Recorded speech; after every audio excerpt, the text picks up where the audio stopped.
Yo, Twan, I'm using this thing. I guess I forgot mine at home and need to film a video, so thanks. So many of you guys after the Switch 50 video asked for me to do a board slide video. I wasn't gonna do it as soon as we are, but here we are. I'm gonna teach you. I shouldn't say teach you. I'm not here to teach you shit. I'm here to give you some of the things I do that make board sliding for me easier.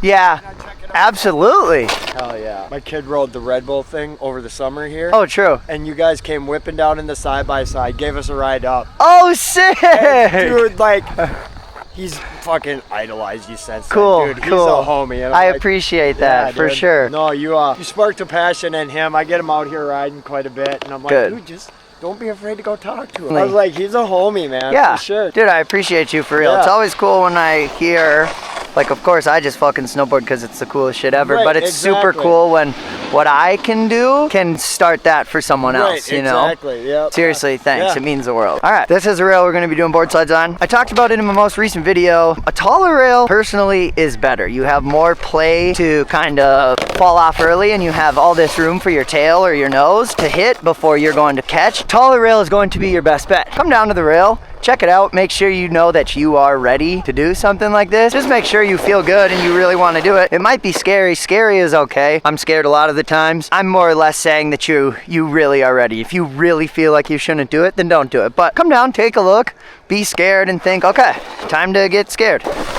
So the first thing that we want to do, oh shit, is turn the camera down. First step with any rail trick, does not matter if it's a 270, a 360, a 50-50, or a nose press. You're gonna do some form of a basic S-carve in. I like to think about it as when I drop in, I look at the front of the rail and I ride towards the front of the rail, and then a little before the rail I'll start turning out, and then I'll start turning back towards the rail. These aren't full edges that I'm using. These are more weights. I would say you're weighting from your heel edge to your toe edge. Not physically lifting up too much. Maybe when you get into the realm of the 270s, you'll lift up. But the board slide or a 50, you're gonna just lightly be lifting, and it's more just weighting with your butt or your knees. So you're gonna take a slight S-carve. So for a backside board slide, I would ride straight towards the rail.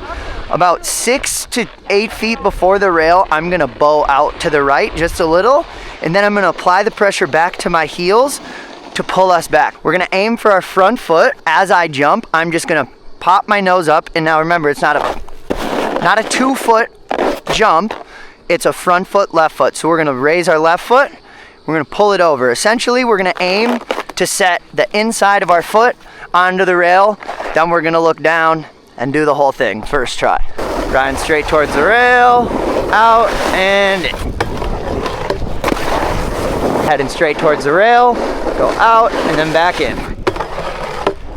One thing I like to make sure that I'm doing in just about every board slide is I am keeping a slightly squatted stance. In a board slide, you want to stay a little squatted just in case it maybe gets sticky or slippery.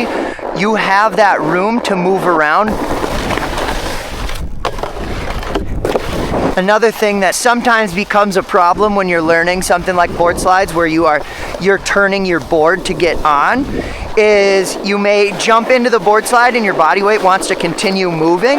The way to make that not happen is when we jump and we move our left shoulder over, we're only using our left shoulder to jump. We're not doing anything with our back. So if we were to do the board slide and jump with our back shoulder, that's gonna wanna bring our momentum around. So if we're only using our front shoulder, should be able to pull that front shoulder back and get back to our regular stance.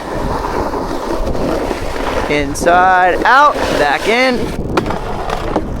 Little important things like that S-curve on the in-run really does make a large difference. By implementing something like an S-carve in, you're creating this consistency that you can bring to every rail.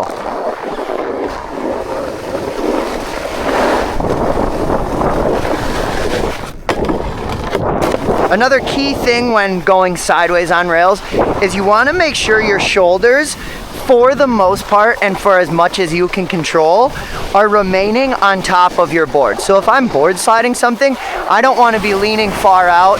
I don't want to be leaning way back. I want my shoulders pretty much above my board. That way, kind of like I said, if we stick or we slip, we're already in a good position to combat that movement. And so it's a lot less work. But if I'm leaning forward and I catch, I'm going down. You want to keep your shoulders square above your board. And I really think you could probably go board slide right now.